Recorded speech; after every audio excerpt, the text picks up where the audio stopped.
Thank you very much. Thank you very much. Great honor.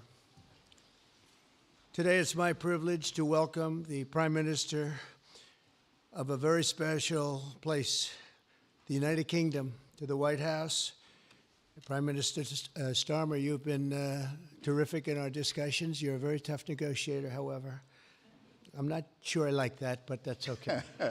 Very, very special person. The Prime Minister and I have gotten off to an outstanding start. The U.S. and U.K. have a special relationship, very special, really like no other, passed down through the centuries, and we're going to keep it that way. We're going to keep it very strong as it is.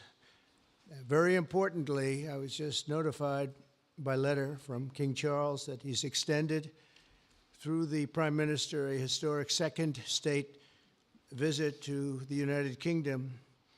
And that's a great honor because it's never happened before. One person has never been extended that honor, and I really do call it an honor, but it's not for me, it's for our country. It's respect for our country. So I just want to thank you, and I want to thank King Charles. Thank you very much, and we accept.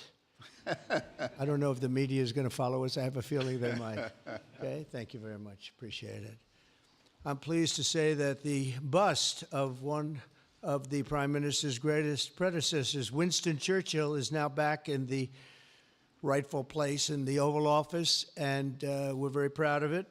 Our meeting today and the various breakout sessions we had were tremendously productive. Most importantly, I provided the Prime Minister with an update on our efforts to end the bloody and horrible war in Ukraine with Russia, which would never have happened if I were president. That was not going to happen. I promise you that. After 3 years of hellacious conflict, approximately 1 million Ukrainians and Russians have been senselessly killed, but the number, I believe, is much higher than that. Countless schools, hospitals, towns, and beautiful ancient churches have been absolutely obliterated. To begin the process of ending this spiral of death, I had historic back-to-back calls with President Putin, very successful calls, I might add, and President Zelensky, and my team also spoke with the Secretary General of NATO on numerous occasions, and we're working very hard to get that war brought to an end. I think we've made a lot of progress, and I think it's moving along pretty rapidly. And I want to thank all of the people that are here that have been working on it. And we'll let you know what happens. It'll either be fairly soon or it won't be at all. In addition, this week I met with President Macron of France, as you know, and held talks with members of the G7. Tomorrow, the progress toward peace will continue when President Zelensky visits the White House. He'll be here tomorrow in the early part of the day, and we'll be signing a historic agreement that will make the United States a major partner in developing Ukraine's minerals and rare earths and oil and gases, and we have a great understanding. I think it's going to be great for Ukraine. We're going to be at the site, and we'll be digging. We'll be digging. Dig we must. A big utility in New York contacted us, and they used to have a sign, dig we must, and we will be digging.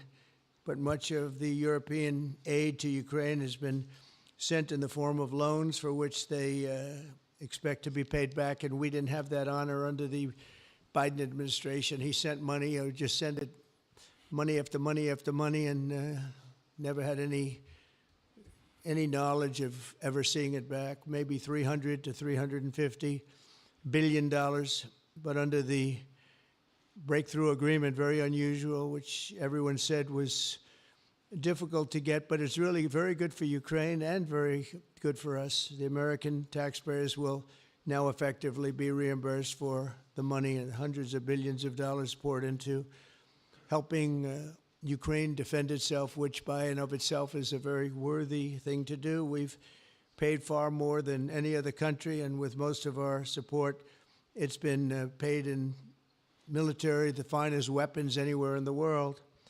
This includes vast amounts of military hardware, ammunition, and various other things that we now have to start rebuilding our own stockpiles. Additionally, the minerals agreement will provide the basis for a more sustainable future relationship between the United States and Ukraine, and thus stimulate the long-term prosperity that will help the Ukrainians rebuild their country. It's been demolished, and the ruined infrastructure. The infrastructure, as you know, is in very bad shape. In just over 1 month, our administration has already achieved more progress toward peace than years in the other administration where they did nothing toward peace. They didn't understand what was happening. Our approach is basically common sense. As I said, so many of the things that we do are based on common sense. If you want peace, you have to talk, both sides. As I discussed with Prime Minister Starmer, the next step we're making is toward a very achievable ceasefire. We hope that that can happen quickly, because thousands of young people, in this case, we're not talking about Americans, we're talking about Ukrainians and Russians are being killed every week, thousands. And it's a rough battlefield. It's a flat piece of land, and the bullet only stops when it hits somebody. And this week, I saw the reports, and it's I don't even want to say what they are, but thousands of people, young, vibrant people died. And we want to stop that. Senseless. Should have never happened. This will lay the groundwork for a long-term peace agreement that will return stability to Eastern Europe and hopefully ensure that such a terrible war will never happen on European soil, or for that matter, anywhere again. It's a horrible thing that's going on.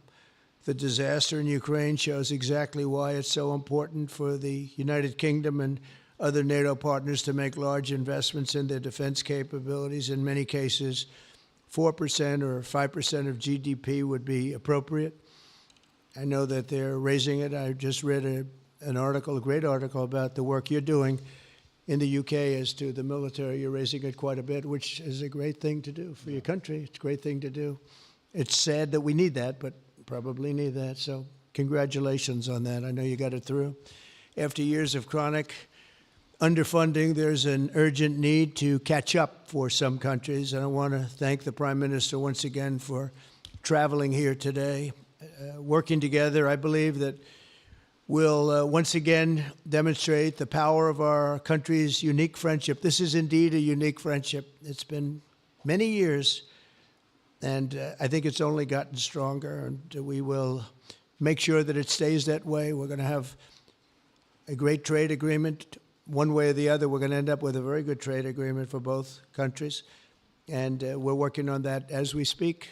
I think we'll have the confines. I think we'll have something maybe even in terms of possibilities agreed to very shortly. JD's working on it, Vice President, and Scott, and I'm just looking at this all from Mike. You're going to work on it. Everyone's going to work on it. We'll see if we can do something pretty quickly, but we're going to make some great trade agreements with the UK and with the Prime Minister, and it'll happen very quickly. So I just want to thank you again, and please thank King Charles for the invite, and I look forward to you giving our acceptance on behalf of the United States of America. Thank you very much, sir.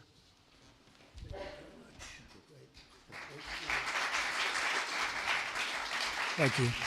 Well, thank you very much, Mr. President. Thank you for your hospitality. Thank you for your leadership. This has been a very good and very productive visit.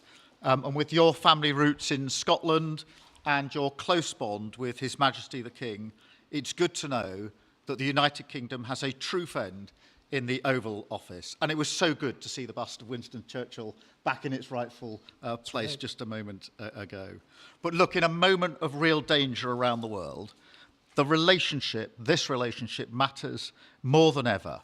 We remain each other's first partner in defence, ready to come to the other's aid, to counter threats wherever and whenever they may arise. No two militaries are more intertwined than ours. No two countries have done more together to keep people safe. And in a few weeks, we mark VE Day, the 80th anniversary of victory in Europe. Britain and America fought side by side to make that happen. One of the greatest moments in our history. We stand side by side still today, and we're focused now on bringing an enduring end to the barbaric war in Ukraine. Mr. President, I welcome your deep and personal commitment to bring peace and to stop the killing. You've created a moment of tremendous opportunity to reach a historic peace deal, a deal that I think would be celebrated in Ukraine and around the world. That is the prize. But we have to get it right. There's a famous slogan in the United Kingdom from after the Second World War. That is that we have to win the peace. And that's what we must do now. Because it can't be peace that rewards the aggressor or that gives encouragement to regimes like Iran. We agree history must be on the side of the peacemaker, not the invader. So the stakes, they couldn't be higher. And we're determined to work together to deliver a good deal. We've discussed a plan today to reach a peace that is tough and fair, that Ukraine will help shape, that's backed by strength, to stop Putin coming back for more. I'm working closely with other European leaders on this, and I'm clear that the UK is ready to put boots on the ground and planes in the air to support a deal, working together with our allies, because that is the only way that peace will last. Mr. President, in this new era, you're also right that Europe must step up. And let me tell you now, I see the growing threats we face, and so the UK is all in. This year we'll be giving more military aid to Ukraine than ever, and just this week I've set out how we're shouldering more of the security burden. We're already one of the biggest spenders in NATO, and now we're going much further, delivering Britain's biggest sustained increase in defence spending since the Cold War. This isn't just talk, it's action, rebalancing the transatlantic alliance, making us all stronger, and standing up for our shared values and shared security, as Britain always has. And Mr. President, it's no secret we're from different political traditions, but there's a lot that we have in common. We believe it's not taking part that counts. What counts is winning. If you don't win, you don't deliver. And we're determined to deliver for the working people of Britain and America, who want and deserve to see their lives improve. So we're both in a hurry to get things done, and that's what the UK and US do when we work together. We win and we get things done. So we'll do what it takes to keep our people safe. We'll also work together to deliver some big economic wins that can benefit us both. We have a $1.5 trillion invested in each other's economies, creating over 2.5 million jobs across both economies. Our trading relationship is not just strong, it's fair, balanced, and reciprocal. We're leaders together in so many areas, ranked 1 and 2 in the world as investment destinations, 1 and 2 for universities, 1 and 2 for Nobel Prizes, 1 and 2 in golf as well, by the way. And we're the only 2 Western countries with trillion-dollar tech sectors, leaders in AI. And look, we take a similar approach on this issue. Instead of over-regulating these new technologies, we're seizing the opportunities that they offer. So we've decided today to go further, to begin work on a new economic deal with advanced technology at its core. Look, our 2 nations together shaped the great technological innovations of the last century. We have a chance now to do the same for the 21st century. I mean, artificial intelligence could cure cancer. That could be a moonshot for our age. And that's how we'll keep delivering for our people. There are so many opportunities. Keep our nation strong and fulfill the promise of greatness that has always defined this relationship. Finally, to underline the importance of this bond. It was my privilege and honour to bring a letter with me today from His Majesty the King, not only sending his best wishes, but also inviting the President and the First Lady to make a state visit to the United Kingdom, an unprecedented second state visit. This has never happened before. It's so incredible, it will be historic. And I'm delighted that I can go back to His Majesty the King and tell him that President Trump has accepted the invitation. So thank you. Our teams will now work together to set a date, and we look forward to welcome you in the United Kingdom. Thank you once again. Thank you very much. What a beautiful accent. I would have been president 20 years ago if I had that accent. Thank you very much. Okay, let's see here. Go ahead, please. Thank you, Mr. President. Earlier today, you told me that you believe that foreign countries pay tariffs, but Americans who are concerned about higher prices believe, as most people do, that they're paid by consumers and importers when they import things into this country. Can you explain how you came to this belief that foreign governments are paying tariffs? And for the Prime Minister, did you discuss with President Trump his repeated statements of desire to annex Canada? And has the King expressed any concern over the President's apparent desire to remove one of his realms from his control? So I'll go ahead. The first part, the tariffs are necessary because we've been treated very unfairly by many, many countries, including our friends, friend and foe. But we've been treated very unfairly in trade at levels that nobody's really ever seen before, and especially under the Biden administration, they really took advantage of the United States. I put massive tariffs on China during my 4 years. We had the best economy in the history of our country. Probably the best economy, maybe the best economy in the history of the world. And I used tariffs to even things up. And in particular with China, we took in hundreds of billions of dollars and we had no inflation. And it's a myth. It's a myth that's put out there by foreign countries that really don't like paying tariffs, and especially to even up. So we've been treated badly by a lot. We're using tariffs. And I find, and you just have to look at the numbers, but I find that it's not about inflation, it's about fairness, and the inflation for us has not existed, and I don't think it's going to exist. We're going to bring our car industry back, we're going to bring our chips back, we're going to bring so many things back to our country, including pharmaceuticals and drugs, and the thing that's going to get us there is tariffs. And I say often, it's my favorite word in the dictionary, but I always preface that by saying now, because I got into a lot of trouble with the fake news where they say that's not good, so I say God, love, family, wife, they're all my favorite words, but tariff is about number 4 or 5 on the list.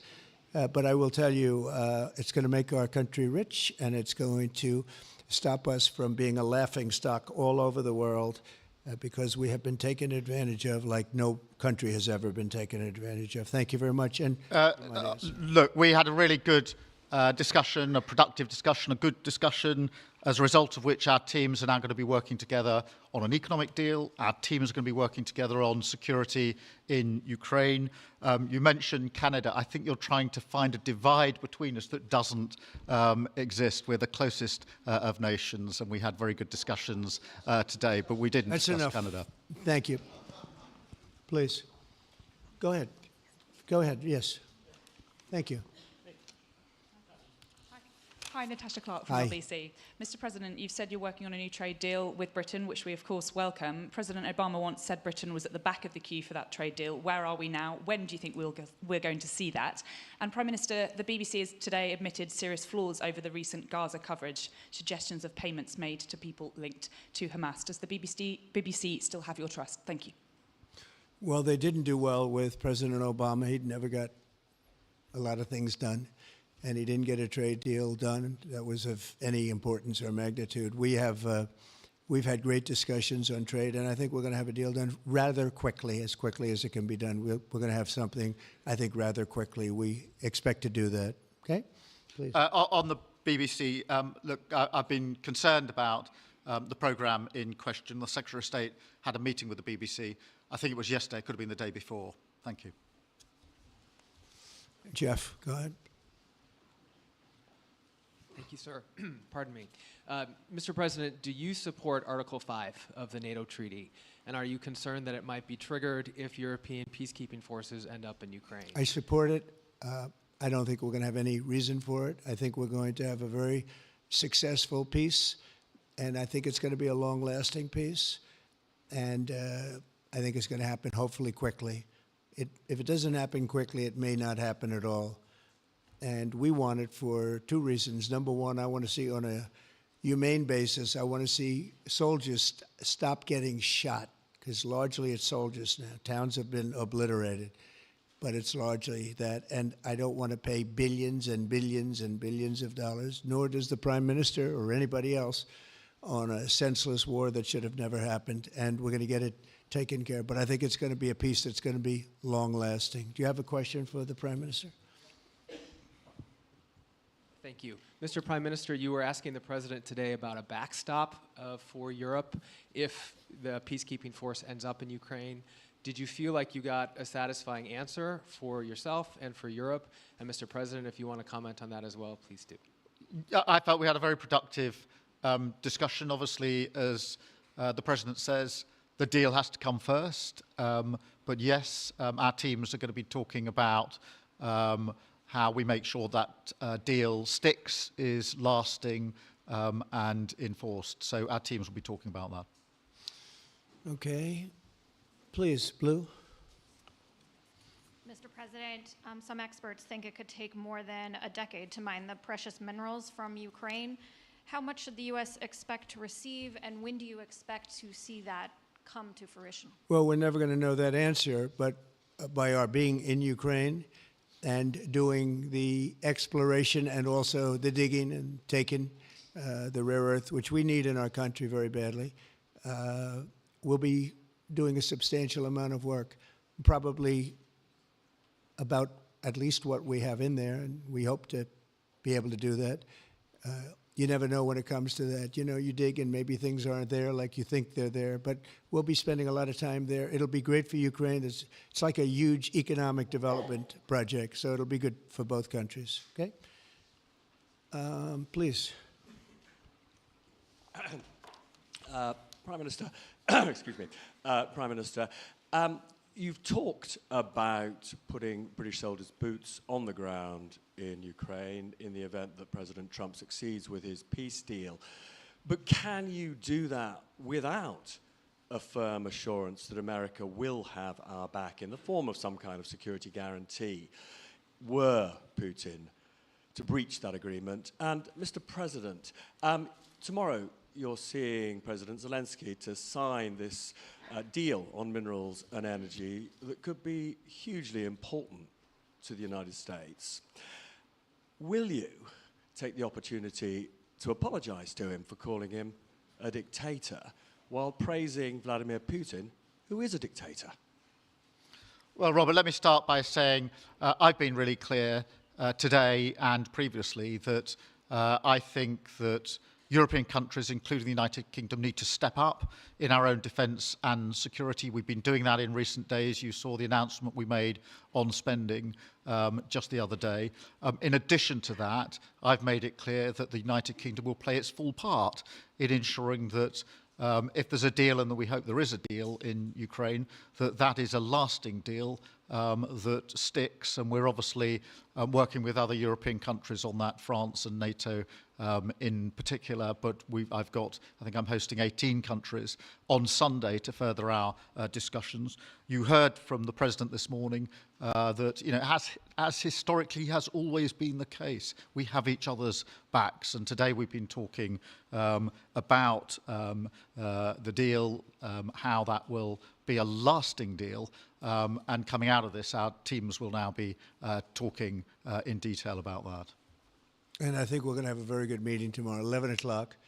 And I think we're going to have a very good meeting tomorrow morning. We're going to get along really well, okay? We have a lot of respect. I have a lot of respect for them. We've given them a lot of equipment and a lot of money, but they have fought very bravely, no matter how you figure it. They have really fought. Somebody has to use that equipment, and they have been very brave in that sense. Yeah, please, go ahead. ceasefire deal is nearing an end this Saturday, and there's been some worry that phase 2 might never get there. Do you believe that phase 2 of the ceasefire in Gaza will come to fruition? And have you spoken to Netanyahu about it? And for the Prime Minister, this peacekeeping deal has been pushed forward by the UK and France as well. Have you been in discussions with any other European countries to join this initiative? And are you expecting Commonwealth countries to also join the effort? Thank you. So we're working very hard in the Middle East and Gaza and all of the problems, and it's been going on for years and years and centuries and centuries. It's a tough neighborhood, but it could be a very beautiful neighborhood, and I think we're going to come up with some pretty good solutions. But phase 1 is almost complete. We've had some people that have been very seriously injured, very seriously hurt, both physically and mentally. They've come out of there and some of them in very, very bad shape. It's shocking. Many young people aren't in bad shape. Young people are strong, healthy. They don't die. People have come out dead, young people and old people. It's a rough situation, but I think we're going to make it much better, and I think that we've had a huge impact on that since we've been in just the 4 weeks. I think we've had a huge impact on Gaza, the Middle East, and we have some pretty good talks going on concerning lots of other people that are going to make it better. So we'll see what happens. Nobody really knows, but we'll see what happens. But I think we've had a very positive impact. Prime Minister? Yeah, on the question of the European countries, yes, I've spoken to a number of countries, particularly in the last few weeks. We had a meeting in Paris last week. I've got a meeting on Sunday with 18 countries to further our discussions. Obviously, we've been talking quite intensely to our French colleagues and to NATO, but to other countries as well, because, as I say, I think it's important for European countries, including the United Kingdom, to step up and do more in the defence and security of Europe and our continent and the United Kingdom, and we'll do so. Well, we're talking to a number of other countries. Thank you. Yes, in the red, please. Pink red, flaming red. Is it me or her? Go ahead. Okay, thank you, Mr. President. A question on Ukraine. Number one is, if you're not considering the security guarantees, are you open to other forms of, for example, intelligence cooperation with Ukraine? And Mr. Prime Minister, President Trump has proposed a plan for Gaza. Does this fit into the two-state solution that the UK held for a long time? Do you see it fit into your general Middle Eastern strategy? Thank you so much. Yeah, thank you very much. We're open to many things, but before I even think about that, that's almost pleasant to think about because that would mean that peace has been arrived at. We have to arrive at that peace. And, you know, you went 3.5 years with an administration that never even really had a meeting. They didn't have a meeting on peace. And there was no prospect of peace. I think, frankly, Russia wanted to go through the whole long deal. I don't think they do anymore. I don't think they do. We had a very big impact on that whole situation. But I don't like talking about phase 2 until I get phase 1. Phase 1 is I have to make peace. And we have to get Russia to agree. We have to get Ukraine to agree. And I think we will, I think we've come a long way. I believe we're going to get it done. I wouldn't say that if I didn't think so. And I think it will be very important, very historic, and we're going to save a lot of lives. On the question of Gaza, the last few weeks of the ceasefire have been very impactful. And for me, there are two images that I remember more than any other. The first is Emily Damari, who is British, being reunited with her mother. You may remember she had her fingers missing after what she endured. That was an incredible moment. I'd spent a lot of time with her mother whilst she was held captive, and her mother went through absolute torture. The other image was thousands of Palestinians marching through rubble, trying to return to their communities and their homes. So we have to do everything we can to ensure that the ceasefire continues, so that more hostages can be returned, so that aid can be brought in that's desperately needed. We need to allow Palestinians to return and to rebuild their lives, and we must all support them in doing that. And yes, I believe that the two-state solution is ultimately the only way for a lasting peace in the region. And think of that, she came home with her fingers and part of her hand blown off. That's terrible. How bad does it get? And we had others that came home in much worse shape than that. Yeah. It's a terrible situation. Please, yes. Thank you. Mr. President, did our Prime Minister persuade you not to put tariffs on the UK? And if I may, Prime Minister, do you think that Vladimir Putin is a man who will keep his word? Thanks. He tried. He was working hard, I'll tell you that. He earned whatever the hell they pay him over there. But he tried. I think there's a very good chance that in the case of these two great friendly countries, I think we could very well end up with a real trade deal where the tariffs wouldn't be necessary. We'll see. But he earned whatever they pay him. He earned today. He was working hard at lunch. And I'm very receptive to it. I think in all fairness, in all seriousness, I think we have a very good chance at arriving at a very good deal. JD and Scott and Howard, all the people are working on it, and I think we have a good chance at arriving at a deal that could be terrific, really terrific for both countries. Okay? Thank you. On the second part of the question, I think my views on Putin are pretty well rehearsed and pretty well known. My concern is that if there's a deal, and I hope there is a deal, that it must be a lasting deal, that it's not a temporary measure. And that is why I think it's really important that Putin knows that this deal, a historic deal, which I very much hope comes about, is there, and it's a lasting deal, and that we're able to deal with any inclination he has to go again or go further. I think we'll have two deals. I think we'll have a deal on ending the war, and I think we're going to end up with a great trade deal with you. And it's an honor to be with you, and I want to thank everybody very much. Thank you very much. Thank you. Thank you very much. Thank you.